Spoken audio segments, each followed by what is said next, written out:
चला तर मग मालिकेच्या पुढील काही भागामध्ये आपल्याला जबरदस्त असा ट्विस्ट पाहायला मिळणार आहे, ज्यामध्ये खरं तर आता प्रियाच्या गाडीमधील नंबर प्लेट जेव्हा अश्विनला भेटणार आहे तेव्हा नेमकं अश्विन काय करेल आणि त्याचसोबत आता IAS काव्या जेव्हा सायलीच्या मदतीला येईल तेव्हा प्रियाचे भांडे कसे फुटेल तेच आपण या भागामध्ये पाहणार आहोत. तो पण जे व्हिडिओ शेवटपर्यंत नक्कीच बघा. चला तर मग आता वेळ न घालवता व्हिडिओला सुरुवात करूया. सगळ्यात आधी आपण पाहतो की जेव्हा अश्विनला प्रियाच्या बॅगेमध्ये तो सुरा भेटला होता तेव्हा तो तिला विचारत होता की हा सुरा नेमका कसा आहे, कोणता आहे आणि हा तुझ्या बॅगेत कसा काय आला.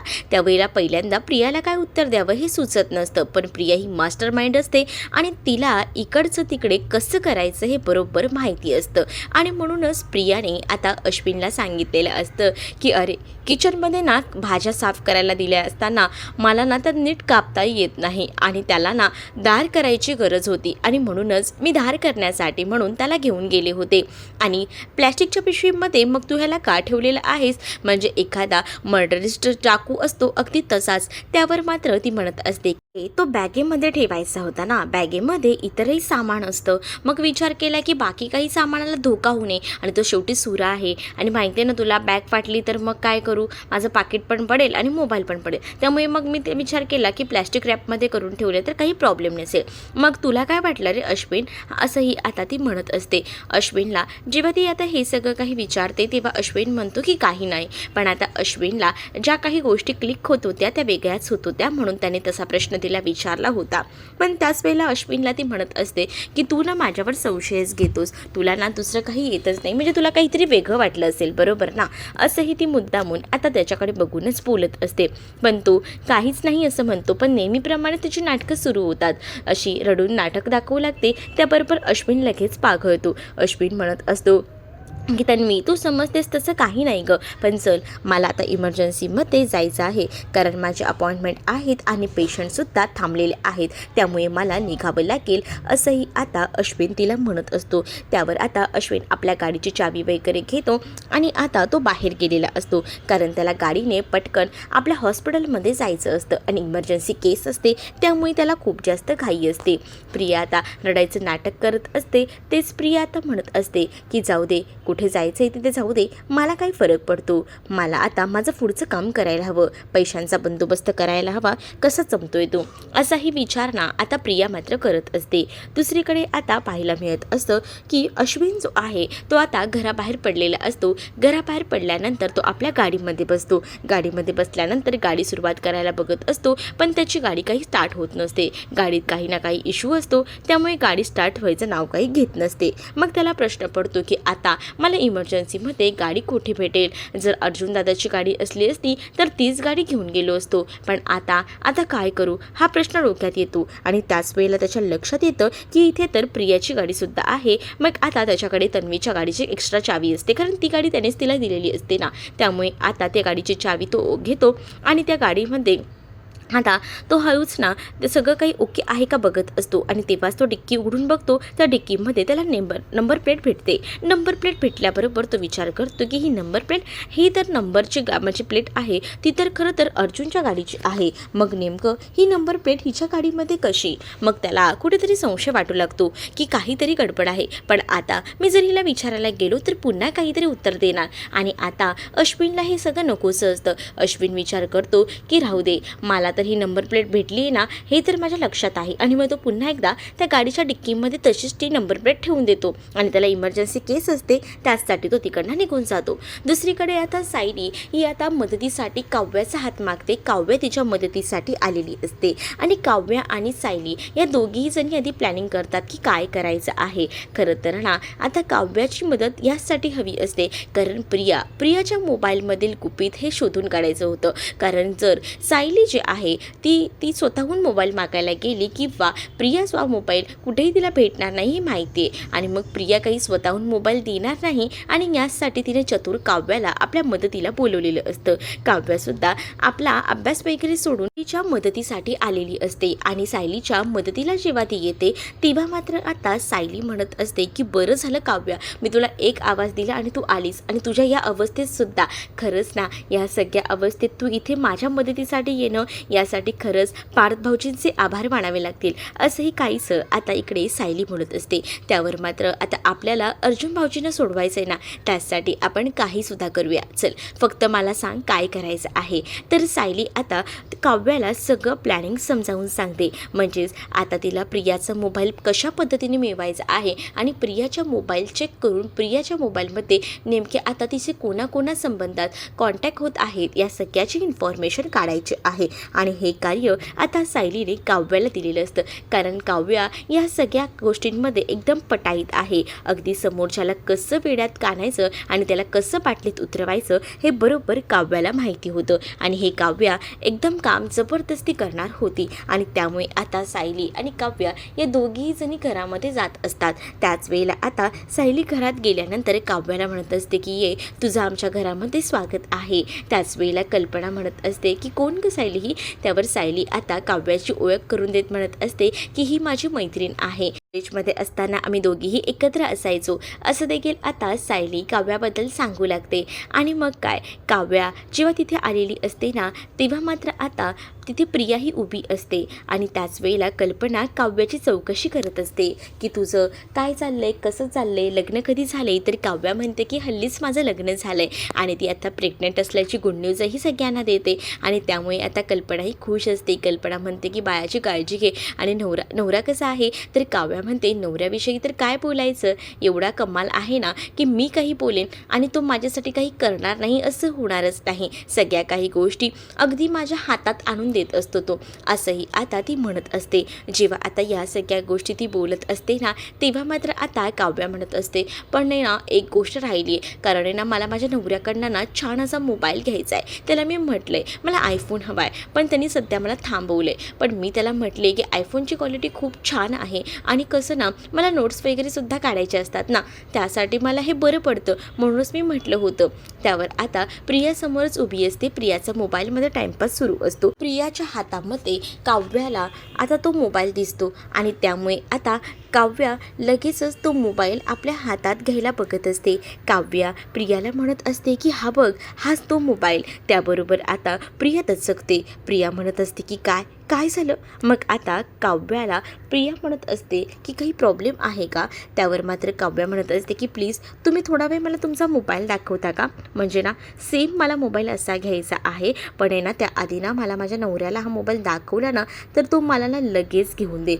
काय ना त्याचा तोच इश्यू असतो, त्याला प्रत्येक गोष्टीचा ना पूर्णपणे ना आधी डेमो हवा असतो आणि त्यानंतरच तो मोबाईल घ्यायचं की नाही यासाठी होकार देत असतो. प्लीज तेवढं मला तुमचा मोबाईल दाखवाल का, असं देखील आता काव्या जी आहे ती प्रियाला बोलत असते. आणि तुमच्या मोबाईलची क्वालिटी कशी आहे, मला जरा इथे फोटो काढून दाखवता का, म्हणजे मला माझ्या नवऱ्यालासुद्धा त्या क्वालिटी मोबाईलची दाखवता येईल ना की कशी आहे काय आहे ते. मग आता प्रिया म्हणत असते की काय नाही. प्रियाला आता अगदीच ना काव्याने हवेत चढवलेलं असतं. आणि तुम्हाला हा मोबाईल तुम्ही स्वतःच गिफ्ट घेतलेला आहे की तुमच्या नवऱ्याने दिला आहे. त्यावर प्रिया म्हणत असते की हा ना, हा माझ्या नवऱ्याने घेऊन दिला आहे. खरंच तुम्ही खूप लकी आहात. असंही आता काव्या मुद्दामून प्रियाला बोलून अगदीच झाडावर चढवायचं काम करत असते.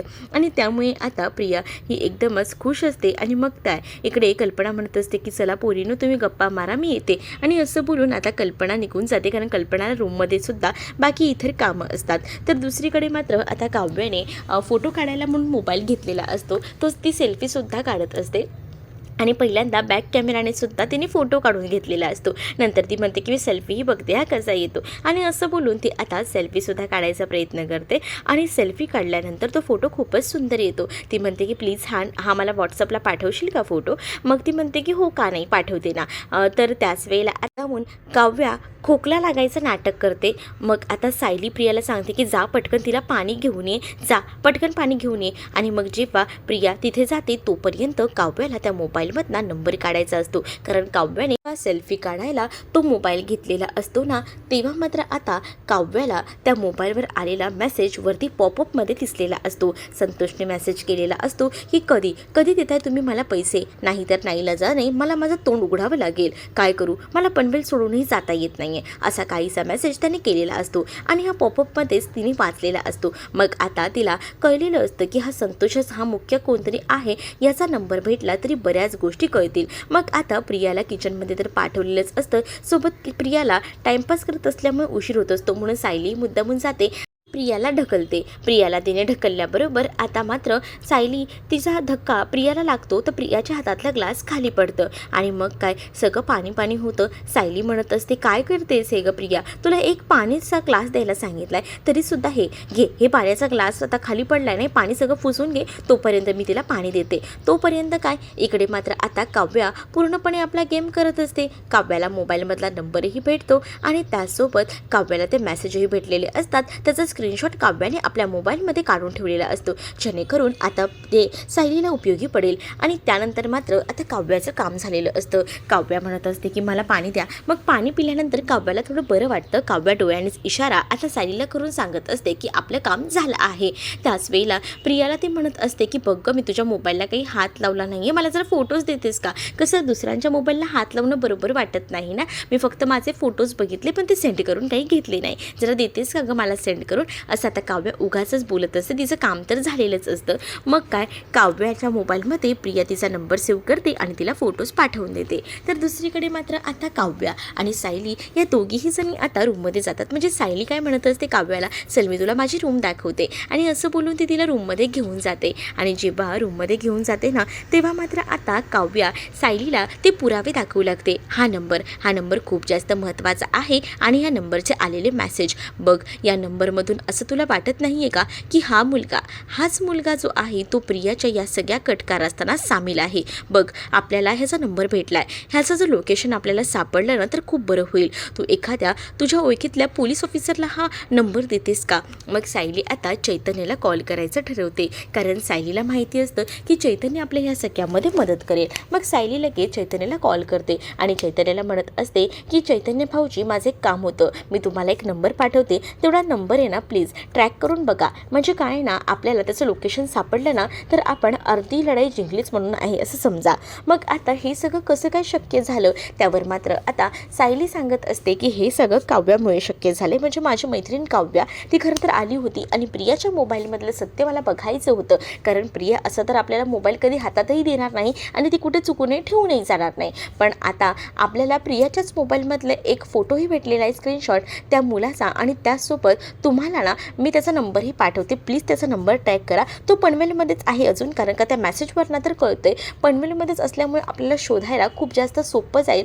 प्लीज तेवढं काम करा, इन्स्पेक्टर सावंतना हा नंबर द्या आणि ह्याचं लोकेशन जे काही आहे ते शोधायचा प्रयत्न करा. चैतन्यही म्हणतो की ठीक आहे सायली बहिणी करतो, पण सायली बहिणी मान गया आपको, म्हणजे तुम्ही ना अर्जुनला सोडवण्यासाठी जे काही प्रयत्न करतायत ना ते एकदम भारी आहेत. खरं तर मी विचारही केला नव्हता की एवढ्या भारी प्रयत्न तुम्ही करून आपल्या अर्जुनला सोडवण्यासाठी एवढं सगळं काही कराल, आणि तुमच्या मैत्रिणी तर प्रत्येक वेळा तुम्हाला साथ द्यायला कधी ना कधी येतच असतात. असंही चैतन्य बोलून आता सायली आणि काव्याचं कौतुक करत असतो. सायली आता काव्याचे आभार मानत असते, कारण काव्याने तिचं खूप मोठं काम करून दिलेलं असतं, जे काम सायलीलाही जमलं नसतं घरात राहून सुद्धा. पण काव्याने हुशारीने ISI डोक्याने तिचं हे काम पूर्ण कंप्लीट केलेलं असतं. आणि त्यामुळे आता काव्याही म्हणत असते की चला आता मला यावं लागेल, कारण आता खूप उशीरही तसा झालेला आहे आणि बरंच कामही आपलं झालं आहे. पुन्हा जर काही गरज लागली तर नक्कीच मला बोलवून घे, कारण तुला जरी गरज लागली तरी मी नक्कीच तुझ्यासाठी धावून येईल, असंही आता काव्या सांगत असते. दुसरीकडे प्रिया जी आहे तिला आता फोन आलेला असतो संतोषचा. तो म्हणत असतो की तुम्हाला मेसेज पाठवूनसुद्धा समजत नाही आहे का, तुम्हाला मी फोन यासाठी करत नाही की उद्या प्रॉब्लेममध्ये आपण गेला नको म्हणून, माझ्या पैशांचा बंदोबस्त कधी करताय. त्यावर प्रिया म्हणते की अरे जरा थांब, मी करते तुझ्या पैशांचा बंदोबस्त.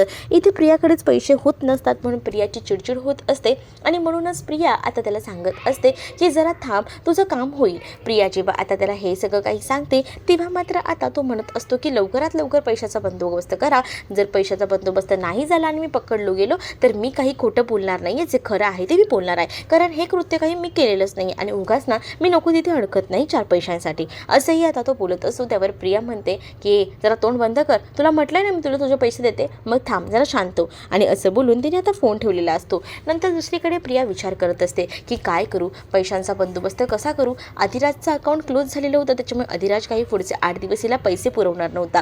त्यातच आता जो संतोष आहे तो पाठी लागलाय पैशांसाठी. आता इकडे प्रियाची पूर्ण सगळीकडनं नाचक्की झालेली असते. दुसरीकडे आता चैतन्याने तो नंबर ट्रॅक करायला टाकलेला असतो आणि त्याला त्याचं एक्झॅक्ट लोकेशन मिळालेलं असतं आणि त्यामुळेच आता सायली आणि त्याचसोबत चैतन्य बरोबर त्या मुलाच्या त्या लोकेशनपर्यंत पोहोचतात. तो एका ठिकाणी राहत असतो संतोष, आणि त्याच वेळेला संतोषला जेव्हा हे दोघंही जण बघतात तेव्हा मात्र आता संतोष खूप जास्त घाबरलेला असतो. संतोष म्हणत असतो की मी काही केलेलं नाही आहे. सोबत आता लीच्या काव्य देखील असते. काव्य देखील जाता जाता त्याला लोकेशन सापडलेलं असतं. मग ती म्हटलेली असते की आपण एवढं काम करूया आणि मग पुढे जाते मी. पण आता काव्यसुद्धा सायलीबरोबर आल्यामुळे काव्याने आता त्या संतोषच्या जोरात कानाखालीच लगावून दिलेली असते आणि ती म्हणत असते की माझ्याकडे पुरावा आहे, तू असा बोलणार नाहीस रे, आता तुला पोलिसांच्या हवाले करते, मग कसा पोपटासारखा बोलशील ते बघ. आता काव्याने हे असं धडाकेबाज पाऊल उचलल्यामुळे संतोष घाबरतो. संतोष म्हणत असतो की हे सगळं काही मी बोलायला तयार आहे, सॉरी पण मी काहीच केलेलं नाही आहे, उगाच मला नाही या सगळ्यामध्ये अडकवू नका. मी फक्त त्या जयला मारायचा प्रयत्न केला आहे, पण तो बरा आहे, त्याला काही झालेलं नाही आहे, पण पुढचं काही काम मी काहीच केलेलं नाही आहे. पण या सगळ्यामध्ये तुला कळतंय का, चैतन्य म्हणतो की तू अडकणार आहेस, कारण तू चुकीच्या व्यक्तीची साथ देतोय. उद्या जाऊन ये ना, ती सुद्धा तुला फासावर लटकवायला कमी करणार नाही. एवढं तुला माहीत नसेल, पण आम्ही त्या बाईला जवळून ओळखतो. त्या बाईचे खरे रंग आम्हाला माहिती आहेत. तू 4 पैशांसाठी जे काही काम करतोयस ना, ते एकदमच चुकीचं करतोय. त्याच वेळेला आता तो घाबरलेला असतो. पण आता सायली चैतन्याला बाजूला घेऊन आता इशारा करत त्याला म्हणत असते की चैतन्य भाऊजी, ह्याला आता आपल्याकडे ठेवायला लागणार आहे. का जर प्रियाच्या तावडीत पुन्हा सापडला तर आपल्या हातात हा निसटू शकतो. ह्याला आपण निसटू द्यायचं नाही आहे, कारण हा आपल्याला कोर्टामध्ये एक पुरावा बोलण्यासाठी का होईना एक आपल्याला सापडू शकतो. आणि म्हणूनच आता चैतन्य स्वतःच्या ताब्यातच त्या संतोषला घेतो. संतोषला आपल्या स्वतःच्या घरी घेऊन जातो, जेणेकरून आता संतोष जो आहे तो कुठेही पळून जायला नको आणि त्याच्यावर बारीक लक्ष चैतन्याचं स्वतःचं असतं. आणि सायलीला आता काव्य आल्यामुळे ना बऱ्याच कामामध्ये यश मिळालेलं असतं. संतोष तर आता भेटलेला असतो, पण आता संतोषला जरी घेतलेलं असलं तरीसुद्धा प्रियाबद्दलचे पुरावे ह्या लोकांना अजून पुढचे शोधायचे असतात. त्यासाठी सायलीची पुढे तारेवरची कसरत असते. तर तुम्हाला हा भाग कसा वाटला हे नक्कीच मला कमेंटमध्ये सांगा. असेच नवनवीन भाग पाहण्यासाठी चॅनलला सबस्क्राईब करायला विसरू नका. व्हिडिओ आवडला असेल तर व्हिडिओला लाईक नक्कीच करा.